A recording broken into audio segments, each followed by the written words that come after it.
집행유예를 위한 탄원서 작성법, 판사가 보는 진정성의 기준. 집행유예를 위한 탄원서는 양형을 바꾸는 마지막 기회입니다. 하지만 그 성패는 분량이나 개수가 아니라 진정성에 달려 있습니다. 대법원 양형위원회 역시 반성문을 몇 장 썼는지가 중요한 게 아니라 범행 인정 경위와 재범 방지 노력을 종합적으로 보고 판단한다고 밝혔습니다. 결국 판사가 보는 진정성의 핵심은 다음 4가지입니다. 범죄 사실 명확한 인정, 구체적인 재범 방지, 노력, 피해 회복 시도, 객관적 증거의 존재입니다. 형식적이거나 감정적인 탄원서는 오히려 역효과를 낼 수 있으므로 진실되고 구체적인 내용으로 한두 장 자필 작성하는 것이 가장 효과적입니다. 1판사가 인정하는 진정성의 3가지 핵심 기준.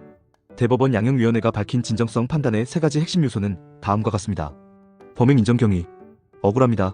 경찰이 과했습니다. 같은 변명은 진정성을 무너뜨립니다. 대신 저는 음주 상태로 운전한 잘못을 명확히 인정합니다처럼 범죄 사실을 명확히 인정하고 책임을 수용하는 표현이 중요합니다. 재범 방지 노력. 단순히 다시는 안 하겠습니다로는 부족합니다. 실제 조치를 기술해야 합니다. 예를 들어 알코올 상담센터 12주 프로그램 이수, 단주에 매주 참석, 차량 매각 등 구체적 행동이 들어가야 진정성이 인정됩니다. 피해 회복 노력. 피해자와의 합의 시도, 합의금 납부, 공탁금 제출은 판사가 반성의 실질성을 판단할 때 가장 중시하는 요소 중 하나입니다. 합의서나 공탁증명서를 함께 첨부하면 신뢰도가 크게 높아집니다. 이 형식적 탄원서가 오히려 역효과를 내는 이유. 탄원서가 많다고 문장이 감정적으로 길다고 해서 감형이 되는 것은 아닙니다. 법원은 형식보다 진심을 본다는 원칙을 지킵니다.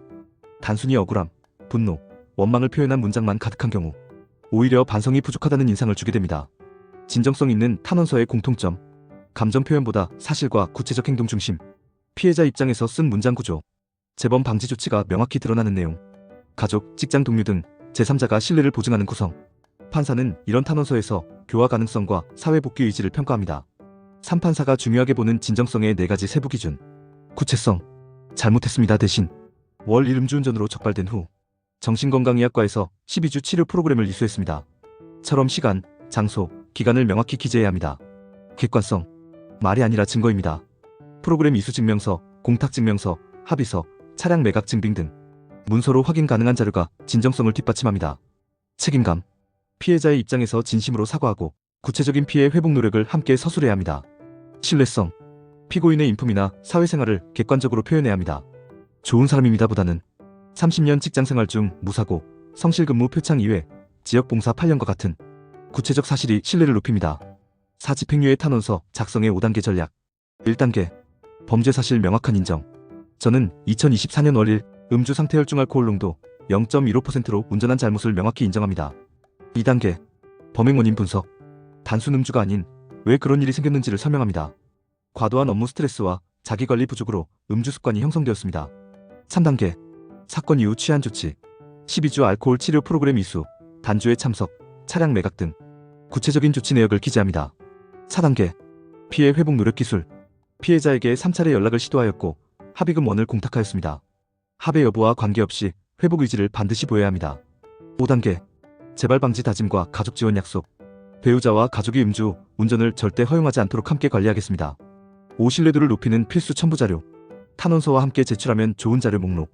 알코올 중독 치료 이수 증명서, 단주에 참석 증명서, 10회 이상 권장, 피해자 합의서 또는 공탁 증명서, 차량 매각 증빙 서류, 배우자 및 가족의 자필 탄원서, 직장 상사 탄원서 근무 태도, 인사기록 등, 사회공헌 증빙 기부금 납부, 봉사활동 확인서 등, 신분증 사본.